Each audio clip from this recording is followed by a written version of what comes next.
Hey, today on Gun Talk Nation, we are on location at the FTW Ranch talking with Dave Knesek. He's one of the instructors there, talking about long-range shooting, hunting, reading the wind. We are outside, so you may hear a little bit of wind noise, but hopefully you enjoy this one. Dave is a really knowledgeable guy. Gun Talk Nation is brought to you by Meprolight, Timney Triggers, Safariland, We Save Lives, Springfield Armory, and Hodgdon, the gunpowder people. Hey, welcome into Gun Talk Nation. Today we are on location at FTW Ranch in Texas and just having some fun. So we wanted to talk to one of the instructors here, Dave Knesek. Dave, thanks for being on. Hey, you're welcome. Happy to be here. So I've been out here. We've done some training with you guys before. FTW is a fantastic place, and maybe just give them the 30-second elevator pitch on what it is you guys do. Well, it's primarily a hunting school and a shooting school. That's the biggest thing that we do here at the ranch. We've got several lines of training: precision course, a safari course, an advanced course, a course that involves the medical training, and then one that we're doing this week, a new hunter program that takes a beginning hunter from, I don't know anything about hunting, to the safety, the marksmanship, the meat processing, and how do you cook it in the kitchen. So a lot of lines of training. We do a lot of military training out here as well. Of course, we have hunting on the ranch, and then we have a breeding operation. Animals that are either endangered or extinct, even in their native regions of the world.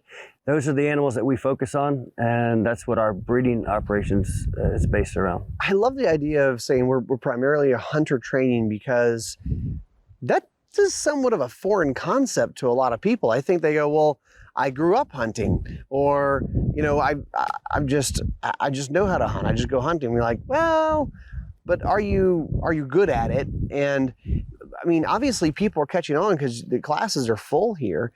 Most of them are pretty full. What are some of the things, and I guess I'll just jump in because I've been here a couple times. One of the things that you guys throw out in all of your classes is the principles of marksmanship.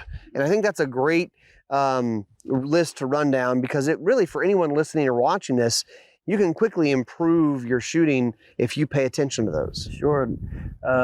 Every room in the lodge, every building in the lodge, we have a plaque that's put in there. It's the hunter's responsibility to kill the animal instantly and on the first shot. That's our goal. That's what we're striving towards. So we want to figure out what are our maximum capabilities and work within those. Don't think, I hope I hit it. You need to know for sure that you're going to hit it. And I think the principles of marksmanship are a big part of that. It's not, he's far, hold a foot over his back. Right. Yeah. So, yeah, that's one of the things that we'll start with. And our terminology may be just a little bit different. For example, getting a good shooting position, we'll calling it build your house. So if you're in the prone position, that's one thing, and people don't always get it right away. But then once you get into sitting and kneeling and standing, then you actually have to start adding some things to your shooting position. It starts to all come together. It's like, oh, I understand now what he's talking about, building my house. How do I make this shooting position stable enough in order to achieve my next point of performance, which is acceptable reticle movement? Well, and all of this, whether it's for hunting or if you just want to be good at shooting a rifle and hitting your target, all the same principles apply. Yes, it doesn't matter what school that you go to, and if it's a pistol school or a carbine school, the principles are the principles. You just can't, if you want to shoot well, you're not going to be able to defy the principles of marksmanship. For instance, if you're going to jerk the trigger, then you're probably not going to have a very good group. And I don't care what shooting school you go to, you're going to hear the same. And that can be at 100 yards. It doesn't have to be long range. No. You can mess that up. Build your house. And a couple of things that stand out to me when you guys teach it is whether it's prone, sitting, kneeling, standing, filling the gaps of your arms and what's supporting the rifle. I mean, how do you explain that? Well, getting multiple points of contact. We'll shoot a lot of times we'll start out shooting in the prone position. If I can shoot prone while I'm hunting, that's great. And a lot of times we'll get the question, well, you have a shooting bench here. How come we can't shoot off the shooting bench? Well, we can't shoot off the shooting bench because nobody wants to carry it in the field. So you need to practice shooting in conditions that you're going to experience in the field. So getting at a minimum, if you could get 3 points of contact, if I'm using the prone position in a bipod, well, I've got 2 points of contact in the front, my bipod. And a lot of times that's all people do. But then if you can use a rear bag, a shooting glove, your backpack, or something else under the back of the gun, that's that third point of contact, and it greatly increases your stability. And it's easier in the prone, but as you start to move up into higher positions, into the sitting position and say kneeling position, if it's a little bit harder to achieve that. So shooting off a stick sitting, and I'm trying to rest my elbow on my knee, and it sort of works and it's better. But if I am already hunting with a backpack and I can place that under my arm and secure that third point of contact even better, you'll see that your reticle movement is going to be decreased more and more. And it always becomes a matter of how much time do I have available and how much stability do I need. Right. And the more stable, the more time is going to be required to build that shooting position as perfect as you need it to be. Okay, so I know you have, what's the next one? As far as positions, like say like kneeling and then standing. So that's how we'll start out. And it's progressively getting higher from the ground. You're prone, okay, now I'm sitting, okay, now I'm kneeling, all right, now I'm standing. And what's that even based off of? Why are we doing it to begin with? Well, if I'm on a flat surface and there's low cut grass, it may be easy to go prone. But if there's some weeds or grass or trees that's going to prevent me from doing that, that's the cause of it to begin with. That's why I'm getting higher and higher. Sure. So if I'm going to usually try to get as low to the ground as I can. So if it's not prone, I don't necessarily jump straight to standing. I might go right into sitting. But different options for building your house. Are you familiar with a hybrid holster? What's a hybrid holster? Well, CrossBreed Holsters is kind of one of the inventors of the hybrid holster. And what we're talking about is a holster that's a combination of leather and Kydex, because you think about leather holsters, Kydex holsters. Well, this is a little combo of both. And they came out with the Super Tuck Deluxe and kind of pioneered that. You have the leather backing that makes it very comfortable, but then the Kydex makes a really nice fit for the gun, very easy to draw the gun and reholster the gun. They're one of the ones that pioneered this. Check them out. They have a bunch of different things. CrossBreed Holsters. Also, Springfield Armory. Springfield Armory's newest gun is a revamp of an old gun, the high power that John Browning was instrumental in inventing. Well, this is the SA35. This is a brand new version of the high power, but they've done some upgrades to it. They've actually increased the capacity on the magazine. It's a 15 round capacity instead of 13 round. They beveled the mag well a little bit. They've also changed the beaver tail and hammer so it's more comfortable to shoot. It's a throwback, but it's a modern throwback, and it's actually at a pretty affordable price. Check that out, Springfield Armory. And then Meprolight. If you don't know Meprolight, they've actually been around for a long time. They make sights, night sights for pistols. They also make optical sights like red dots and that type of thing. And this is actually an Israeli company, and they really want to make sure that you guys know about that, because they take it very, very seriously that the Israeli Defense Forces, the IDF folks who are dealing with quite a lot, they are involved in this and they use the products. So when you talk about people that depend upon it every day of their lives because they live next door to terrorists who want to kill them, yeah, that's right. They want to make really good products. So check out Meprolight. They're doing some really neat things. Other principles of marksmanship for you guys. Right. Well, and everything goes in an order, as if I just lay down behind my rifle. I don't jump straight to breathing, necessarily. I got to start in a logical order and move my way through pulling or squeezing the trigger, and then what happens after the rifle fires. So build your house, get a stable position, get acceptable reticle movement. I'll start breathing then, and then sight focus is important. So with sight focus, when a person looks through a scope, a lot of times they don't even really think about it, but what am I looking at? Am I looking at my target or am I looking at my reticle? When you're using iron sights, people think about it possibly a little bit more, because now you have three things.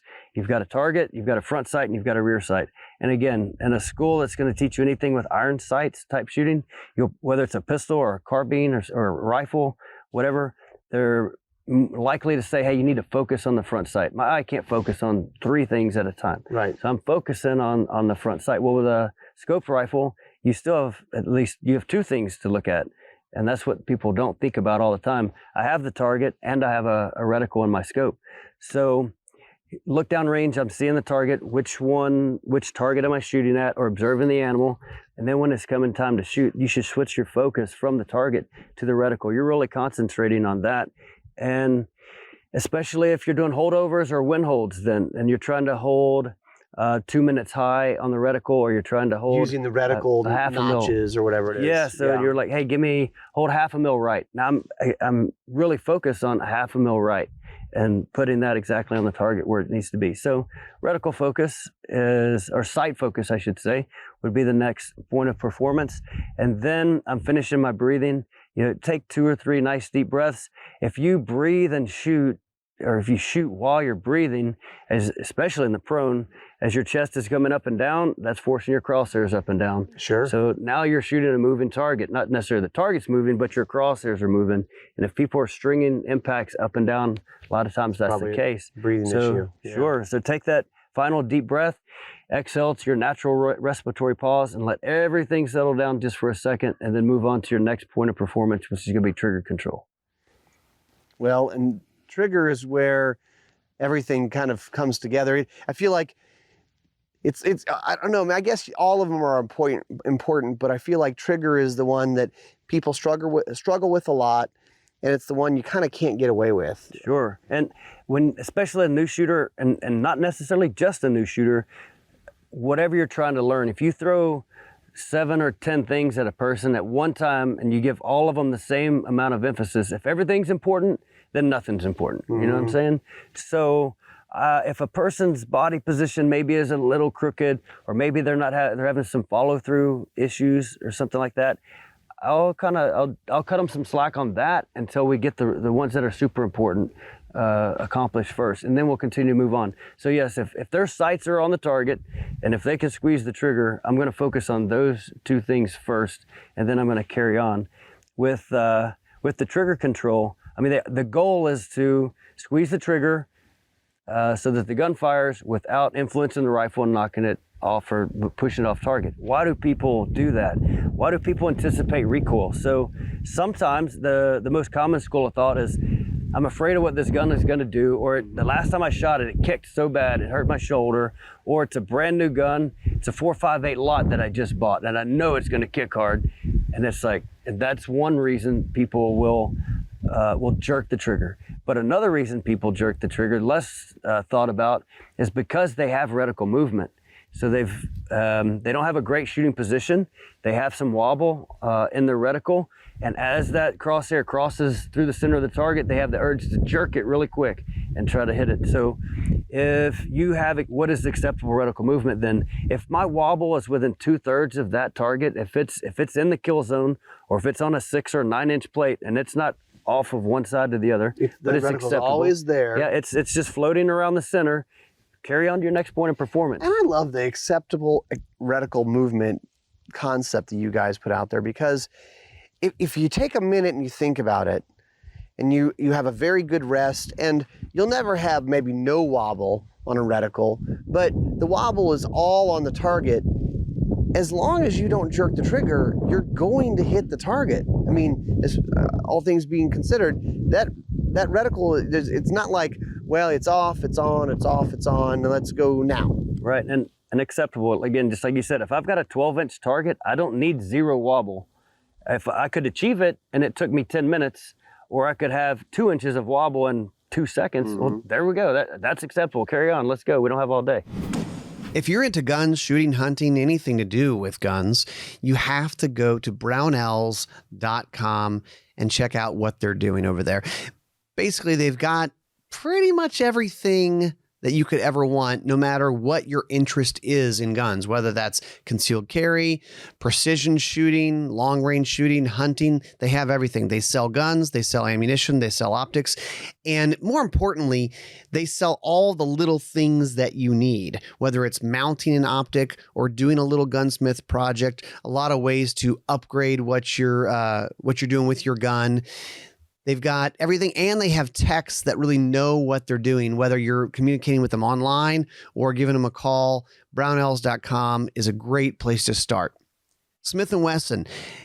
I mean, what more do we need to say? You guys know Smith & Wesson, but their newest one is the M&P pistol in 10 millimeter. Look, I love M&P pistols. It's when I pick one up, the grip and the trigger for me, it just feels like home. I have thousands and thousands of rounds through M&P pistols because I just like the way they shoot. Super dependable. Well, they've never done one in 10 millimeters. So we're talking more power, and I've said it before, but the 10 really lets you expand what you can do with the gun. Obviously, great for a self-defense round, but you could actually do some hunting with it or predator defense, that type of thing. So check out the new M&P in 10 millimeter. Now, you guys have a phrase for identifying if someone is jerking the trigger on a rifle. We do. And it could be hard for a lot of us to identify jerking the trigger on a rifle because there's recoil.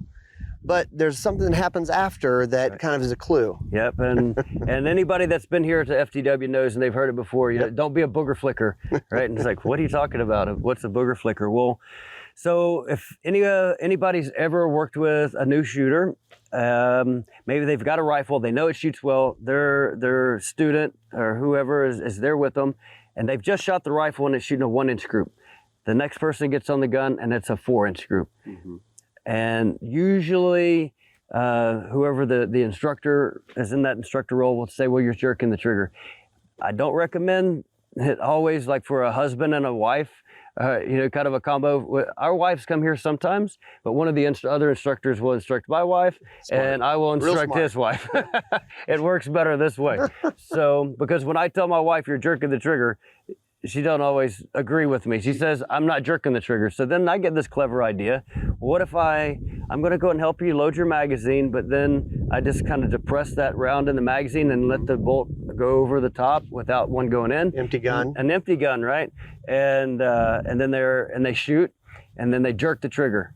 And then it's obvious, right? It's like, see, that's what's wrong. You're jerking the trigger. But usually that person tells me something else after that. If you set up your wife, she's gonna give you that look, or she's gonna go, "You are an asshole." Yeah. So that one's an asshole drill. That's what we call that.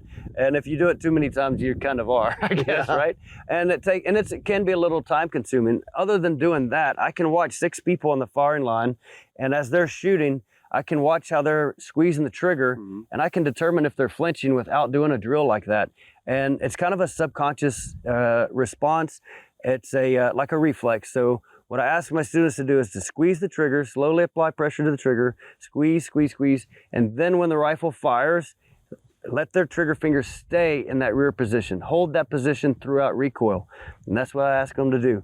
And they try to do that. Now, the people that are flinching they'll start to squeeze the trigger, they'll jerk, and their finger goes just like that. It pops off the trigger. Yeah. It looks like a booger flicker, and that's why we say that. Right. So it's easy to watch a firing line this way.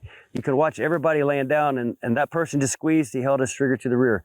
She just squeezed her trigger, held the trigger to the rear. The next person jerked his trigger and the finger flies off. I need to focus on that. I know instantly I need to focus on this person's trigger control. It's, like I said, it's a visual cue that sometimes it's hard to tell because there's recoil. I don't know. Are you jerking the trigger? No, I'm not. And they don't know. I get the same guy, this person too. He squeezes the trigger and then he jerks, finger flies off, and then he's like, oh crap, and he tries to put his finger back. I'm like, come on, man.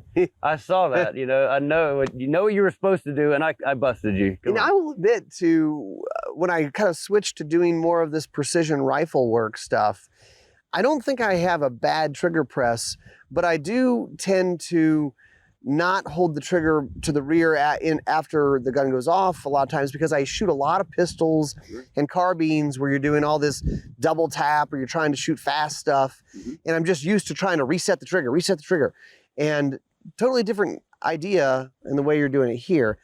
Finally, okay, so, well, I don't know if it's finally, but gun goes off, and then you guys have another phrase that's super important. Well, and it's different. I mean, it's the same concept, but we call it something different. We call it ride the bull.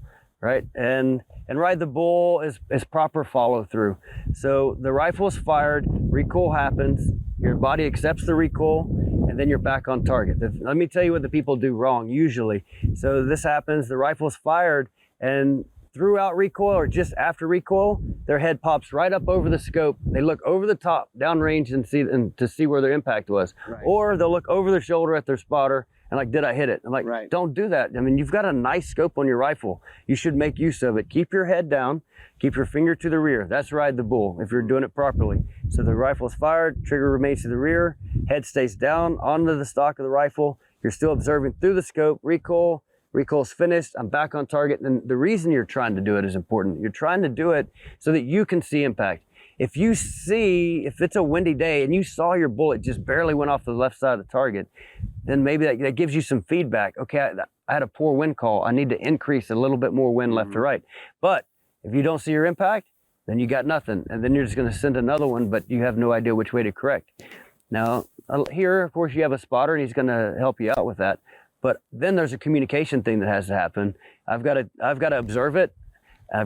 And then I've got to tell you what you did, and you've got to receive that, and then you have to make the correction. You know, Right. It's a slower process. Yeah. And a hunting situation might not have that much time either, right? So yeah, try to see your own impact and then compensate appropriately for it. The hunting, the follow through, I see it especially in the hunting world, especially the hunting television stuff.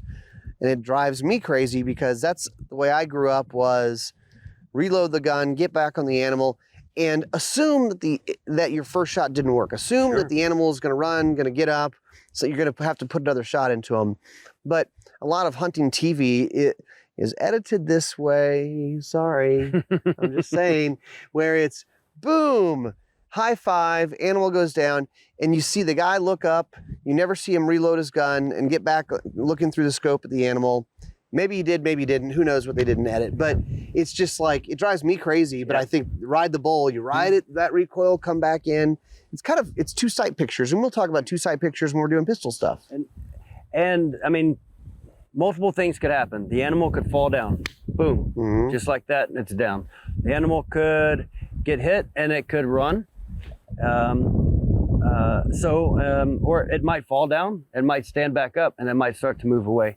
You need to be ready for what happens. If an animal falls instantly to the ground, a lot of times people think, oh yes, it was a perfect shot. Probably wasn't a perfect shot. Yeah. It was probably something spinal. And it's happened to me, and it's happened 6 times here at this ranch where animal has fallen, guys jump up, they do a high five, they turn around and look, and like, oh crap. Yeah. It just got up, you know? So, I mean, that's wild. You shoot it and it drops, and you think, done. man, I'm awesome. Yeah. But what happens is if that bullet comes near the spinal system somewhere on the spine, but it doesn't actually sever or break the spine, right? So it just goes under it, it shocks that spinal system.